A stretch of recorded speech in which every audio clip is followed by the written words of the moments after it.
A story of unity, growth, and shared dreams. This is the tale of a vibrant partnership between two dynamic lands, China and South Africa. It is a story that speaks to the hearts of the youth, guiding us toward a future of win win cooperation and enduring friendship. 26 years ago, a visionary moment in history was marked by the establishment of diplomatic relations between China and South Africa. A moment where President Nelson Mandela, with strategic foresight, embraced the One China principle.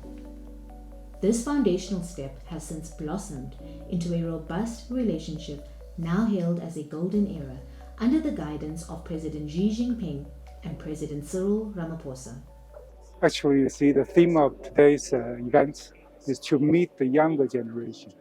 The relations between us have come a long way. We have traversed all the difficulties, all the challenges up to now. During the past 26 years, the relationship between us have leapfrog towards this comprehensive strategic partnership. Last year, the golden era was ushered in. All these relationships, cooperation, they are based on One China principle. Under this One China principle, the relations and cooperations in all fields can develop to the highest level. And secondly, I think the most important thing for us is to reflect upon ourselves. We have to pass this legacy to the younger generation. They are the future of our countries, and they are the future of our cooperation. They are the future of the whole world. If they have a deeper understanding of this One China policy, that will solidify the political foundation of our relationship. It's also going to open the door for more engagements, for more cooperation in the future for our two countries. Actually, the relations between us, it has leaped forward towards not only bilateral level, but also it encompasses the multilateral level in Africa, in FOCAC, in BRICS, in G20, in the United Nations. We have been coordinating and working together towards a more just and a more peaceful world. In that case, we can make this world a better one. We see from what they spoke today, they have a very deep understanding of the importance of our relationship. And second, they have a very prospective vision for where we should go in the future with our cooperation. So the future lies with them. And in 2030, we are going to working together towards that SDG program of the UN. And it's up to the young people, together with them, and under the guidance of the older generation, we have to work together to move forward to that goal and also move beyond that goal. This partnership is built on four pillars: political trust, economic cooperation, cultural exchange, and strategic coordination. The deepening of political mutual trust. Frequent exchanges between our leaders, robust bilateral mechanisms, and strong ties between our political parties have fortified our relationship. This trust is the bedrock upon which our future is built. China was never an imposter. China never colonized. China was never part of slavery. China, even through their leader, Xi Jinping, they want a win-win solution for the African challenges. So even whatever mineral they take from our continent, they buy it. There's no mineral that was ever looted by the Chinese. They buy. But besides, we are sovereign and independent states that can make our own laws. If we want to change our laws in how we do the trade with China, that can be done. There's no way that we don't have parliaments, we don't have legislatures where we can make laws so that we can balance the trade if maybe there's a fear that there's an imbalance between trade relations between our countries in the continent and China. But China was never colonized, I was never in slavery. Look, any country has a way in which it does its branding. In South Africa, we have Brand SA, which puts most of our policy positions clear to the international community and sells South Africa as a country to the international market. And China is doing the same with one China policy, because you would know the history of China. It's a painful history like ours. China was once colonized by Japan, and there was an exclusion of other provinces of China from the mainland China as a result of that colonization. There was a change of arrangement and everything, and something that we know. And if China gets an opportunity for reunifying itself, for it practicing one China policy, it would be good for them, for their sovereignty, because you know, even Taiwan, they speak Chinese, they write Chinese, so the culture is Chinese, so it's not something like it's foreign to them. It's something they've known. It's traditional and it has been customary for centuries and thousands of years. Amongst the first people, it's Walter Sulu, Moses Kotane, and Yusuf Dadoo, who went to meet with China after their independence in 1949. Amongst one of the loyalty and agreement that was reached between Moses Kotane and Yusuf Dadoo was the establishment of a military wing of the ANC. At that period, China was still very poor, but Mao Zedong made a commitment to our leadership that they will assist us once we are ready to set up a military wing of the ANC. And when Mkhonto Wesizwe was formed in 1961, the first cadres of Mkhonto Wesizwe were trained by the People's Army of the Republic of China as part of them being trained to come and fight in their country. So that was one of the things that we made with the Communist Party of China. But second to that was the formation of what came to be known as the non-aligned movement.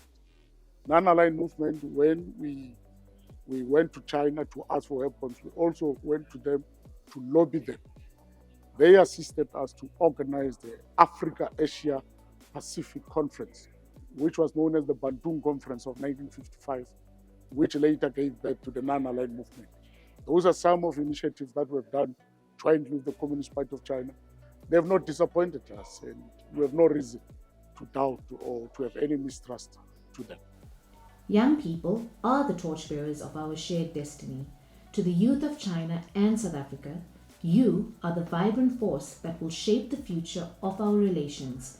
Embrace the spirit of comrades plus brothers, uphold the One China principle, and engage in meaningful exchanges.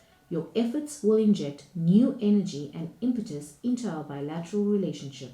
I mean, we're living in a landscape that is increasingly fractious, a geopolitical landscape that has a lot of tensions.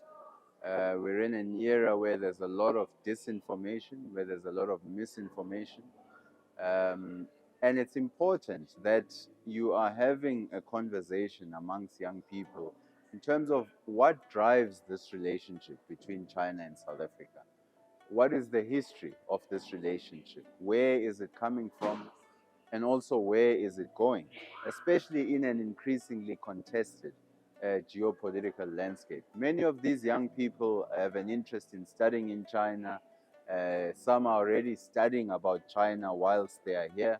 And I think it's important for them to understand how they can become an asset, both for South Africa in bridging the relationship, but also for China in being a bridge between the two countries. So it's important that they have a certain institutional memory of the relationship and where it is going, so that they are less amenable, essentially, to be manipulated by misinformation and disinformation. I mean, the vast majority of countries in the world subscribe to the One China principle, and they need to understand why, most countries in the world actually adhere to the One China principle. And they also need to understand what are the consequences of actually moving away from that principle in terms of global peace and stability, in terms of cross-strait relations, but also just in terms of our own development prospects as developing countries. I think as African countries, it cannot be an either-or decision.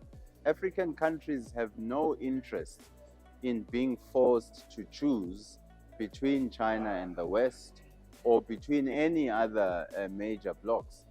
The priorities of African countries in contemporary times are about development.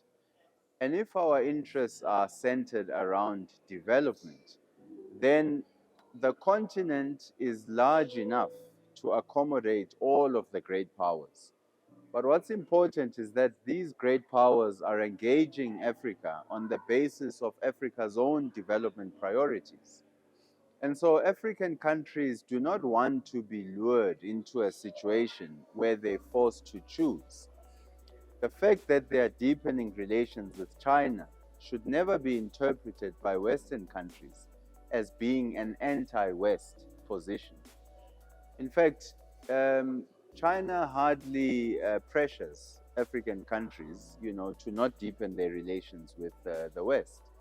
But in recent times, certain Western countries have applied more pressure on African countries to not deepen their relations with China. And I don't think that will succeed because there is a need for funding, for investment, for trade with all of these great powers, not only with China, but also with Western countries and beyond. For a number of reasons. First of all, our understanding is that it is a way for us to be able to institutionalize, solidify, and sustain relations between ourselves as a country and the people of the People's Republic of China, number one. Number two, it is critical for us as young people to have an understanding of this one because naturally we are going to inherit the future. And when we do that, we must be able to build on the strides of the strength and the work that has been done to solidify and build relationships between ourselves and the people of the Republic of China. Our relationship with the people of the Republic of China is special in the sense that it is not a post-democratic relationship. In fact, even before our democracy, at the birth pains of our democracy, we had relations with the people of China. And therefore, it is only natural that within the developmental phase of our democracy, as we seek to build a developmental state, that we work with the people of the Republic of China, and that beyond this developmental stage, we are also able to enjoy good, fruitful relations with the people of China.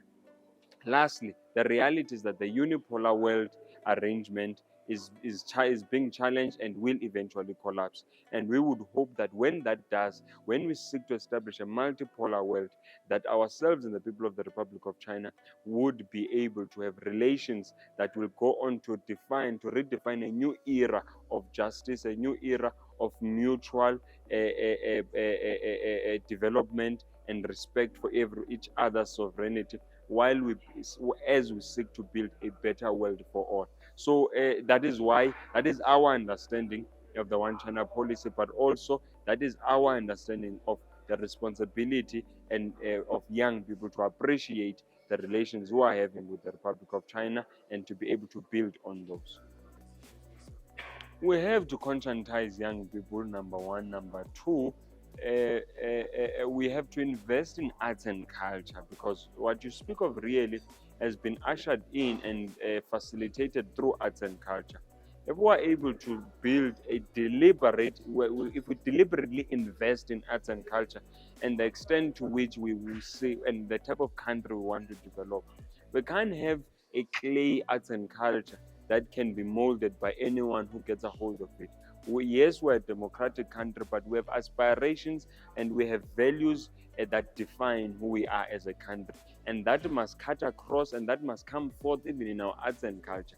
The reason that would be happening is because we've got a lackluster arts and culture that is not deliberate about shaping the cause and the understanding of our people.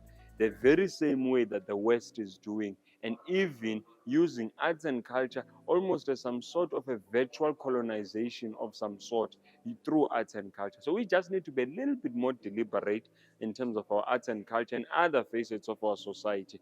These policies alone are not enough, because these engagements we are having here behind closed doors amongst dignitaries, but the majority of the young people whom you speak about, they consume arts and culture, and that arts and culture must speak to our values, aspirations, our ideals, and the future that we envision as a country.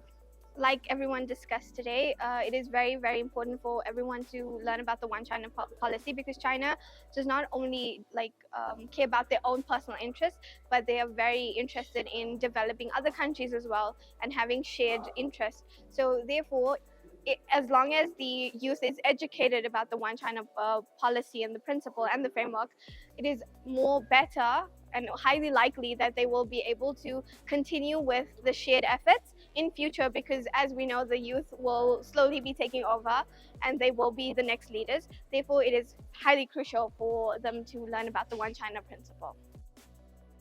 Obviously, we firstly have technological advancements, so obviously that increases our skills as people. China has more resources than South Africa itself, so then we being involved in this process, it's just beneficial to us, because our skills and development and job opportunities, we have expanded opportunities for everything. So I am part of the Confucius Institute with UJ, and personally I have had the best experience because they are very communal people. So it creates a safe space for cultural exchange, for language exchange. I am also personally very interested in learning other languages, so that just gives me it opens the doors for many opportunities to be able to learn languages a lot better. And China is very hospitable, so I'm less self-concerned about what people would think, and it's just a very safe environment for learning. So that's what I have personally experienced with being with the Confucius Institute, and it's been very personality development for me. There's a lot of things that, as we're a third world country, so we know that the westernized world is more technologically advanced. They have more resources, they know quite a bit as well. So if we're consuming the right kind of content, there is no problem with it. But also China's entertainment industry, or China's educational industry is very broad, it is very expanded. Myself as well, I do watch quite a few of Chinese shows. They're very educational. It makes it so much easier for you to indulge in the culture itself. So I don't think it's necessarily a bad thing, but having that balance where you can identify what's good and bad and what you're consuming. If the Western world is telling you something, you just don't take it as it is.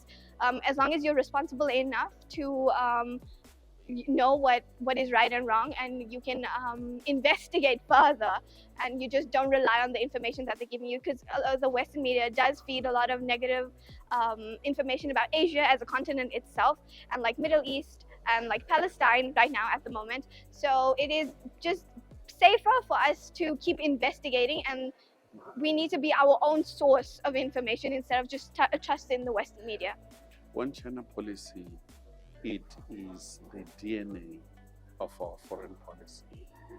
And it's not a question of understanding it today. Even during the liberation struggle, we have always, since 1949, understood the global politics. Just to give you a background, during the liberation struggle, the apartheid government entered the Peninsular War fight on the side of United States. In South Korea, South Africa lost quite a number of pilots, and some of our people are unaware of that. So South Africa was in war with China.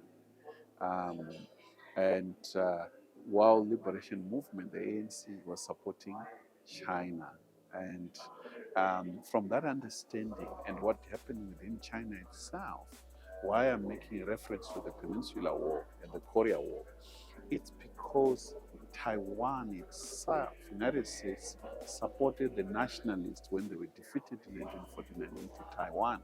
I understand that the liberation of China is incomplete without Taiwan, without Hong Kong, without Macau, and therefore the liberation of the ANC, PAC, and other progressive forces in South Africa and across the African continent are in full support of One China policy. And therefore, today's event here in the embassy has been critical in terms of discussing these issues. And a large component of the discussions, we will see the youth being at the center of it. I think what we are seeing is a continuity, it's a generational, um, particularly in South Africa, where we see that our foreign policy flows from our constitution. It goes back to Freedom Charter.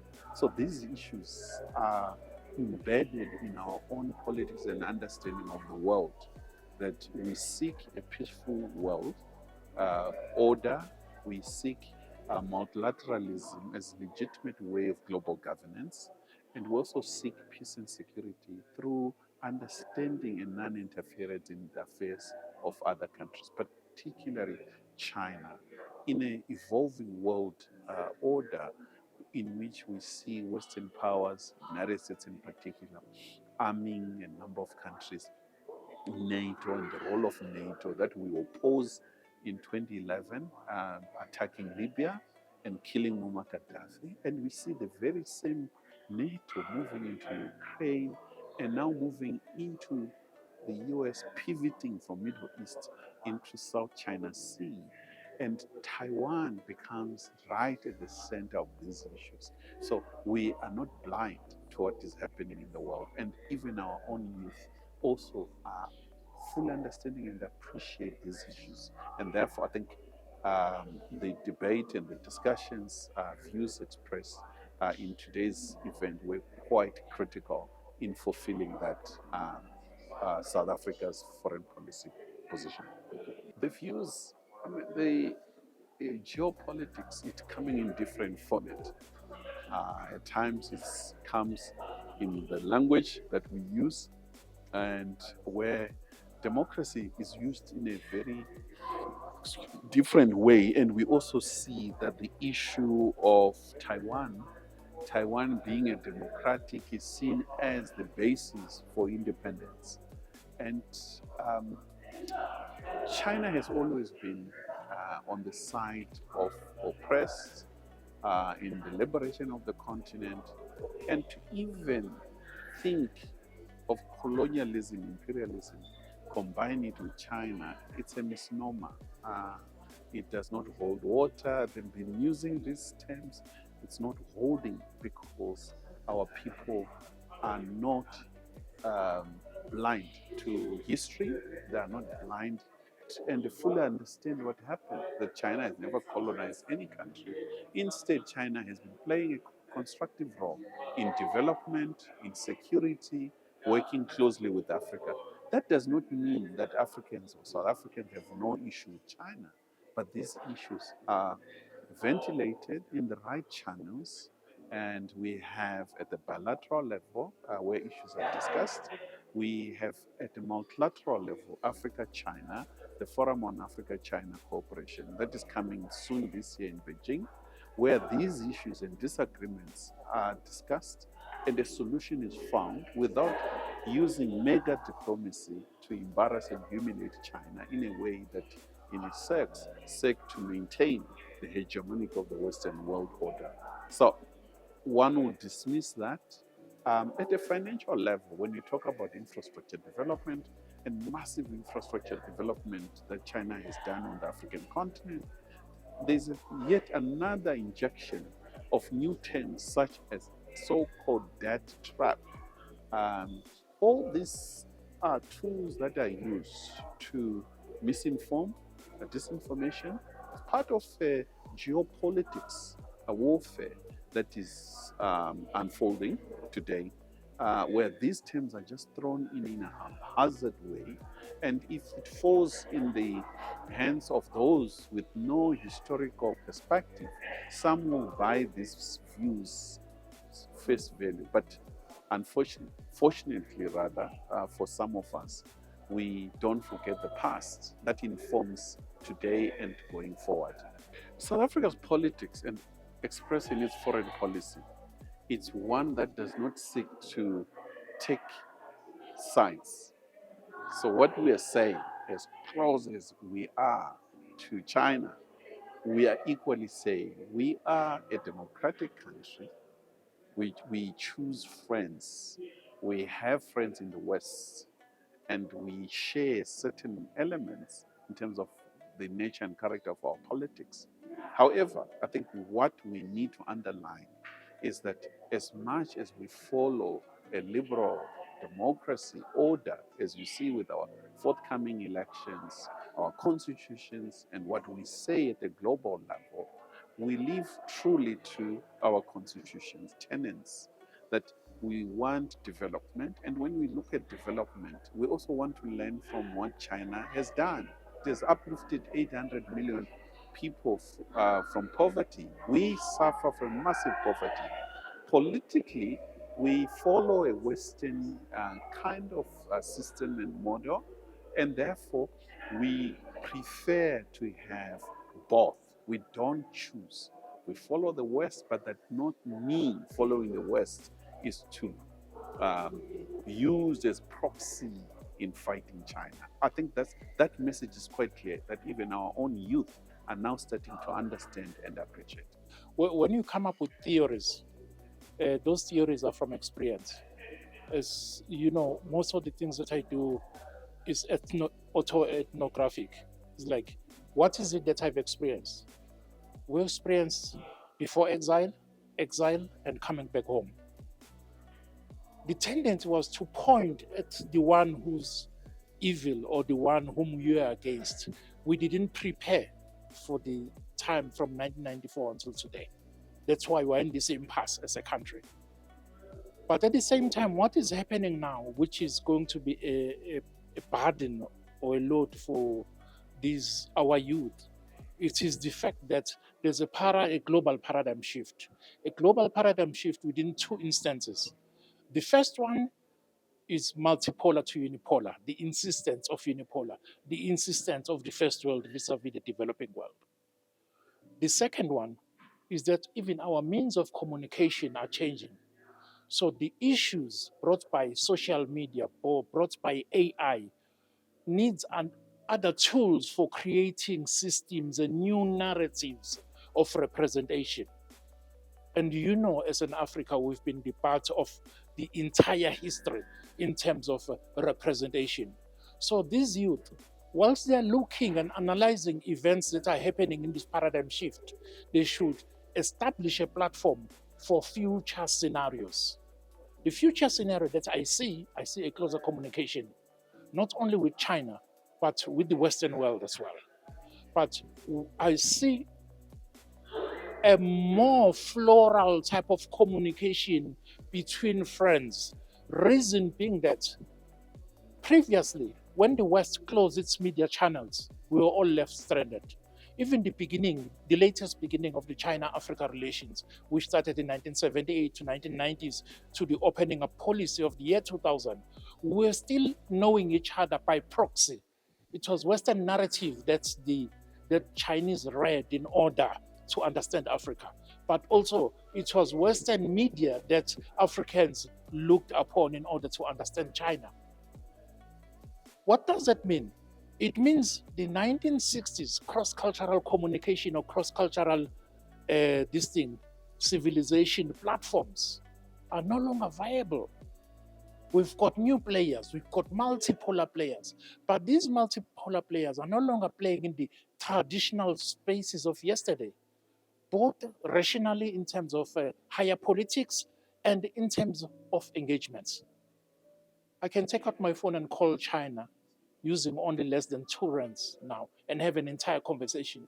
I can send this video now as I'm talking to you to China, and they can answer me real time as we're having this conversation. We've never had something like that.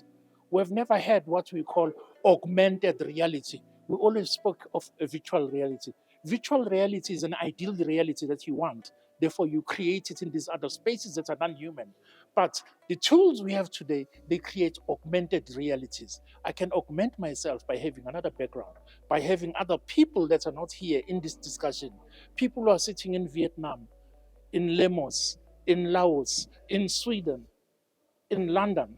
Now we've broken many barriers there, geographical barriers, cultural barriers, thought barriers. But youngsters internationally today, that's why you see in the United States, colleges are closing down because students are demonstrating against Israel, which, by the way, the government in the US doesn't wish that to happen. But because of this augmented reality, we have other forces at play that sort of impact, wishful on my side, to create an impetus for the world of tomorrow. This is what I'm telling our kids, that yes, you're an African, but that does not mean that you don't have a right to take the center stage in terms of defining your own narrative and framing who you are and create a platform of representation that favors you. Because if you don't have that platform of representation, then you don't have a platform for the development that you wish. It is a two-way. I can affirm to that is a two-way. Unfortunately, one of the issues that you'll be familiar with by next week, I can't reveal it on camera now. It is a two-way. I've already, with the embassy, produced more than 3 books on the perspectives of South Africa, telling China who we are and what about us. And another one, I've preferred to move out of the set criteria of faculty as a lecturer and all that. I consider myself a researcher.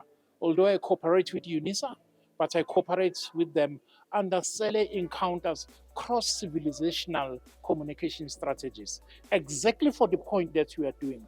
I'm saying, if there's Confucius Institutes here, why don't we have Mandela Institutes in China? The honors are on us to start that discussion. We already have 7 Confucius Institutes in South Africa, and we're going to have maybe 5 more in the next 2 years. But then the honors are on us. That is why I deal with cross-cultural communication outside university, so that we can have that discussion of who we are. It's about who we are. That's why Chinese have the Confucius Institute here. They're trying to tell us, look, we don't only have money and technology. This is who we are. This is a platform for self-identification abroad. That's how we should approach it. When do we establish the South African self-representation abroad? That is not the duty of the Chinese. The honors are on us. As we stand at the cusp of new beginnings, let us build on this legacy of unity and cooperation. Let us work hand in hand to create new highlights and fruitful outcomes in this golden era. Together, we will build a high-level China-South Africa community with a shared future, delivering benefits to both our peoples and contributing to a harmonious world.